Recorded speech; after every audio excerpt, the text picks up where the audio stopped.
आप डंडे के जोर पर उनका वोट का अधिकार बटाकर डाल दें। हमारे साथ थे आसिम राजा समाजवादी पार्टी के प्रदेश थे, अपने कैमरामैन सहयोगी के साथ सुरेश कुमार, जनता टीवी रामपुर। तो अब चुनाव की जंग बदलती जा रही है और ऐसे में जनता किसका साथ देगी और किसको फर्श दिखा देगी, ये देखने वाली बात होगी। लेकिन आपसे जनता टीवी की अपील की घरों से निकलिए, वोट कास्ट कीजिए। वोट कास्ट करना आज आपका अधिकार भी है और बेहद जरूरी भी। समाजवादी पार्टी से अखिलेश यादव इस सीट पर विधायक चुन लिए गए तो उन्होंने सीट छोड़ दी। उनकी जगह पर धर्मेंद्र यादव, जो कि अखिलेश यादव के चचेरे भाई हैं, वो अपनी किस्मत की आजमाइश करें। तस्वीरें आपको दिखा रहे हैं, 6 तस्वीरें हैं। दिनेश लाल निरहुआ की तस्वीर आप देख पाएंगे। पॉडकास्ट करने के दौरान बूथों पर वो तमाम लोगों से मिलते जुलते भी नजर आए और कहीं ना कहीं तो दिखाने की कोशिश की एक बार आप मौका मुझे जरूर दीजिए। घनश्याम लोधी की तस्वीरें आपकी स्क्रीन पर है। नवाब काजिम की तस्वीर आप देख पाएंगे। नवाब काजिम वही नवाब हैं जिन पर आजम खान मौका मिलते ही निशाना साधने से नहीं चूकते हैं। गुड्डू जमाली की तस्वीरें आप देख पाएंगे। गुड्डू जमाली जो कि बसपा से प्रत्याशी है आजमगढ़ की, अगर बात की जाए तो 13 प्रत्याशी इस तरह से अपने भाग्य की आजमाइश कर रहे हैं, लेकिन टीम के बीच में जो मुकाबला है वो कांटे का है। टीम कौन को समझिए, गुड्डू जमाली, आजमगढ़ से दिनेश लाल निरहुआ और साथ में समाजवादी पार्टी से धर्मेंद्र यादव जो कि चचेरे भाई हैं अखिलेश यादव के। तंजीम फातिमा आजम खान की पत्नी की तस्वीरें आप देख पाएंगे। वोटकास्ट करते हुए मुख्तार अब्बास नकवी की तस्वीरें। इशारा है कि उन्होंने अपनी वोटकास्ट कर लिया, अब आपकी बारी है। घरों से निकलिए, वोटकास्ट कीजिए। 6 बजे तक का समय है, अगर अभी नहीं तो आगे का जो समय बचा हुआ है 2024 से पहले का जो समय बचा हुआ है, आप क्या कहेंगे, आप क्या सोचेंगे अपने क्षेत्र के विकास के बारे में। अगर जवाबदारी सुनिश्चित करनी है तो घरों से निकलना होगा, वोट को कास्ट करना होगा। और बेहद निराशाजनक आंकड़े सामने आ रहे हैं, क्योंकि जिस तरीके से वोट परसेंटेज होना चाहिए था, कयास लगाए जाते थे, जिस तरीके से चुनाव प्रचार हुआ, उस तरीके से वोटिंग परसेंटेज सामने नहीं आए।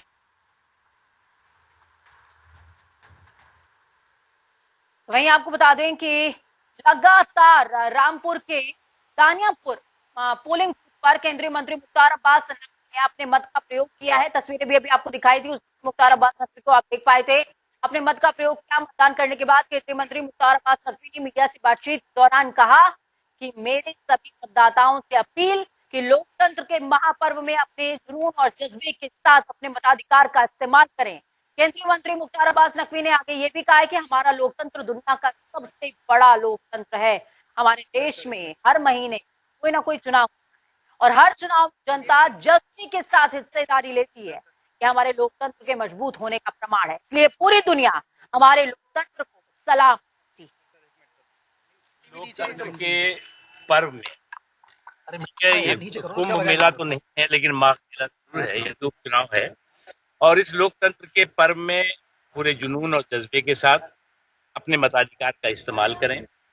और जो लोकतंत्र है हमारा दुनिया का सबसे बड़ा लोकतंत्र, और ये लोकतंत्र इसलिए भी महत्वपूर्ण है कि हमारे देश में हर महीने कोई न कोई चुनाव होते हैं, चाहे विधानसभा के हो, लोकसभा के उपचुनाव हो, पंचायतों के चुनाव हो, लोकल बॉडीज के चुनाव हो, और हर चुनाव में जनता जिस जुनून और जज्बे के साथ हिस्सेदारी भागीदारी करती है, ये मेरे लोकतंत्र के मजबूत होने का एग्जाम्पल भी है और प्रमाण भी। और पूरी दुनिया इसीलिए भारत के लोकतंत्र को सलाम। तो इस बीच कांटे की टक्कर मानी जा रही है समाजवादी पार्टी और बीजेपी के बीच में। हालांकि इस बार बीजेपी का पलड़ा भारी नजर आ रहा है। इस बीच समाजवादी पार्टी के जगहों पर प्रशासन और पुलिस को कटघरे में खड़ा करने की कोशिश करी है। रामपुर की अगर बात करें तो सपा विधायक अब्दुल्ला आजम ने यहाँ पर कह दिया कि ऐसे चुनाव से कोई फायदा ही नहीं है। उन्होंने आरोप लगाया कि रामपुर में वोट देने के लिए आईडी दिखाने का नियम लागू कर दिया गया है। हालांकि प्रशासन ने उनके आरोपों की पुष्टि नहीं की है। उधर समाजवादी पार्टी के राष्ट्रीय कार्यकारिणी के सदस्य अरविंद सिंह ने मुख्य निर्वाचन आयुक्त को एक पत्र लिखा, आरोप लगाया कि आजमगढ़ के गोपालपुर, सगड़ी, मुबारकपुर, आजमगढ़ सदर, मेहनगर विधानसभा क्षेत्रों के सभी मतदान केंद्रों से एक साजिश के तहत भाजपा के इशारे पर गड़बड़ी हो रही है। नियत से उनकी पार्टी के सब बूथ एजेंटों को निकाल दिया गया है। उन्होंने आशंका जताई कि इससे चुनाव में बड़े पैमाने पर धांधली हो सकती है।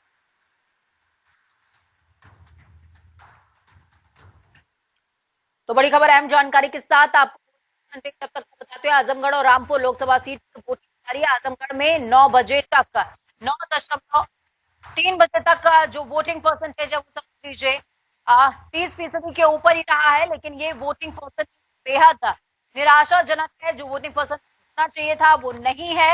ऐसे में जनता टीवी आपसे अपील कर रहा है कि 6 बजे तक का समय बचा हुआ है। हालांकि वोटिंग परसेंटेज कम से 60% के 60% के आसपास पहुंचनी चाहिए। आजमगढ़ और रामपुर लोकसभा जहां पर चुनाव चल रहा है, बहुत बड़ी जिम्मेदारी है आपके ऊपर।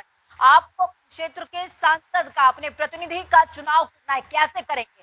जब तक आपकी उंगली पर स्याही नहीं लगेगी तब तक आप अपने क्षेत्र का विकास नहीं लिख सकते हैं। और अगर आपको अपने क्षेत्र का विकास करना है तो उंगली पर स्याही लगानी पड़ेगी। तो रामपुर में आजम खान ने भी वोट कास्ट कर दिया। अब्दुल्ला आजम ने भी आजम खान के साथ अपने वोट डाले हैं। वोटिंग के बाद आजम खान का बड़ा आरोप है। आजम खान ने प्रशासन पर आरोप लगाया है कि लोगों को वोटिंग से रोका जा रहा है। बड़ी खबर, अहम जानकारी आपको दे रहे हैं। हालांकि अब्दुल्ला आजम ने तो यहां तक कह दिया कि ऐसे अगर आपको इलेक्शन कराना है भाई साहब तो इसका कोई अर्थ नहीं निकलता है, चुनाव कराइए ही मत इससे अच्छा। तो अब्दुल्ला आजम का ये बयान था। दूसरी तरफ आजम खान, उनके पिता, साफ तौर पर कहते नजर आए हैं कि प्रशासन जोर जबरदस्ती दिखा रहा है। कार्यकर्ता साथ में खड़े हुए हैं, सब दहशत डंडा बरसा रहे हैं, मार रहे हैं। मैंने ये कर रहे हैं। इसका जब ये नाकों पर खड़े हो जाएंगे के वोट कौन डालेगा? खड़ा है वहाँ। ये आप हमसे पूछ रहे थे, देखिए ना क्या हो रहा है। कैमरा घुमाओ उधर को देखो। अब घुमाइए, हमें क्या दिखा रहे हैं? वो खाली पड़े हैं, कैसे खड़े होंगे मोहल्लों के नाकों आएगा। तो आजम खान का रिएक्शन हमने देखा, काफी ज्यादा आक्रोशित नजर आए। आसिम रजा उनकी प्रत्याशी हैं इस क्षेत्र से और साफ तौर पर उनका आक्रोश भी झलक रहा है। लखनऊ से हमारे साथ अनूप कुमार जुड़े हुए हैं, साथ में और भी रिपोर्टर्स को हम ग्राउंड जीरो से जोड़ेंगे और आपको बताएंगे कि ग्राउंड जीरो पर क्या कुछ देखने को मिल रही है। इस बीच लखनऊ पर रुकते हैं।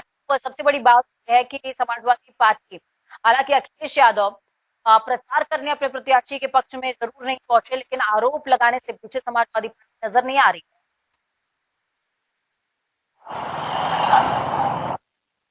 देखिए पूजा, सही बात है कि पिछला अगर इतिहास देखा जाए तो दोनों ही समाजवादी पार्टी की सीटें हैं। खासकर आजमगढ़ की बात करें तो पहले मुलायम सिंह यादव यहाँ के सांसद हुआ करते थे, फिर अखिलेश यादव, यानी कहीं न कहीं पुश्तैनी सीट इसकी मानी जाती थी। दूसरा रामपुर की बात करें, रामपुर सीट आजम खां की हमेशा रही है। जब 2014 या फिर 19 जब मोदी मैजिक चलता था तब भी आजम खां इसी सीट से जीतते थे। आजम खां के जिस प्रत्याशी को खड़ा करते थे वही जीते थे। लेकिन इस बार थोड़ा बहुत समाजवादी पार्टी की तरफ से हताशा नजर आ रही है, क्योंकि एक दिन चुनाव से पहले ही लगातार समाजवादी पार्टी आरोपों का दौर शुरू हो चुका था। आयोग से लगातार शिकायतें कर रहे थे। आज लगातार शिकायतें हुई, कहीं पर जो जिला प्रशासन पर आरोप लगाया गया कि उनके जो वोटर समाजवादी पार्टी के वो रोके गए। हालांकि अभी तक की 3 बजे तक का तो जो वोटिंग प्रतिशत रहा है वो 35.11 ही रहा है। यानी बहुत चिंताजनक बात है कि आखिर क्या वजह है कि लोग बाहर क्यों नहीं निकले? क्या वहां के वोट डालने को लेकर के असमंजस की स्थिति है, या फिर पार्टी वहां पर जो चल रहा है पार्टीवाद, समाजवादी पार्टी वर्सेस भाजपा, किसको वोट दे, जनता कंफ्यूज है। अगर वो सत्ता में आती है तो फिर हो सकता है उसको मैं आपसे दो बातें, एक इन चुनावों में समाजवादी पार्टी के जो नेता रहे, कद्दावर नेता अखिलेश यादव का रवैया, और दूसरा बीजेपी की तरफ से जो अभी अग्निपथ योजना लाई गई इसके विरोध में जिस तरीके का प्रदर्शन देखने को मिला। हालांकि हम मंच से आजम खान को सुन रहे थे, उन्होंने बोला कि भाई कोई अपने क्षेत्र में अपने ढाबे में किसी व्यक्ति को रखता है तो वो भी ये कहता है कि तुमको भाई जब तक काम करना है तब तक काम करो। 4 साल की नौकरी क्या होती है, पुराने की कोशिश करी है आजम खान। मैं ये समझना चाहूंगी अनूप आपसे, और जनता भी समझना चाहेगी कि कितना इम्पैक्ट पड़ेगा इन दोनों ही बातों का, चाहे वो बीजेपी के पक्ष से हो या वो समाजवादी पार्टी के पक्ष से हो।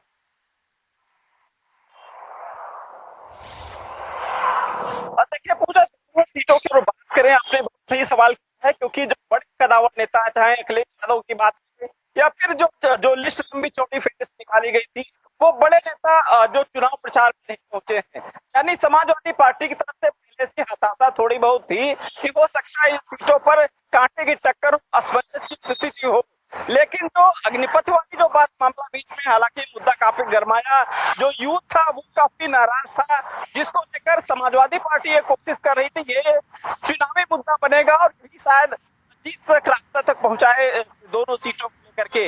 लेकिन ऐसी स्थिति कुछ नजर नहीं आ रही, क्योंकि वोटिंग प्रतिशत और कम से कम आ रहा है, तो कहीं ना कहीं जो लोग हैं वो हताशा की तरफ बढ़ रहे हैं, निराशा की तरफ हैं। वही लोग जा रहे हैं जो एक कट्टरपंथी है, जो एक जिताने की कोशिश कर रहे हैं। तो ऐसे में समाजवादी पार्टी के मुझे अनूप, जिस दौरान आप बोल रहे हैं उस दौरान मुझे आजम खान की वो लाइनें मन से जो बोल रहे थे वो याद आ रही हैं। आजम खान ने इस तरीके से अपने अजीजों को दुहाई दी। उन्होंने कहा था कि आपका अगर आपके दिल से अगर मेरे दिल का राबता है तो मुझे वोट कीजिए, आपका अगर मुझसे कुछ नाता है तो वोट कीजिए। तमाम बातें, जितने इमोशनल कार्ड के लिए आजम खान जाने जाते हैं लच्छेदार भाषा में, वो तमाम चीजें उन्होंने इस्तेमाल करी हैं। लेकिन इस बार जो समाजवादी पार्टी का जादू चलना चाहिए था वो चलता नजर नहीं आ रहा है।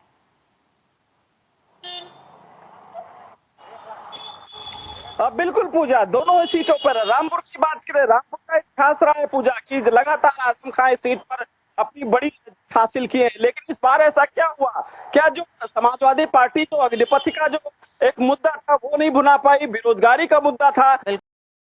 तो चलिए खबरों में आगे बढ़ेंगे, बात उत्तराखंड के करते हैं। मुख्यमंत्री पुष्कर सिंह धामी 2 दिनों के दौरे पर बुधवार रात दिल्ली पहुंचे। माना यह भी जा रहा है कि धामी प्रदेश को जीएसटी क्षतिपूर्ति जारी रखने के संबंध में प्रधानमंत्री नरेंद्र मोदी से मिले हैं और केंद्र सरकार के मंत्रियों के समक्ष ये पक्ष मंत्री चंदन रामदास से भी उनकी मुलाकात हुई। इस बारे में ग्राम स्थित मेदांता अस्पताल पहुंचकर उनका स्वास्थ्य उन्होंने जाना है।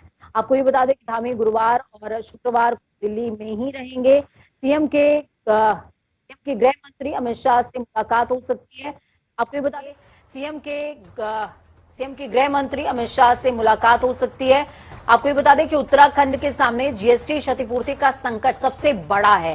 केंद्र से जीएसटी क्षतिपूर्ति की 5 साल की अवधि 30 जून को खत्म हो रही है। जीएसटी लागू होने के बाद उत्तराखंड को करों से होने वाली आय में हानि उठानी पड़ रही है। क्षतिपूर्ति नहीं होती है तो राज्य को आर्थिक मोर्चे पर कठिनाई से जूझना होगा।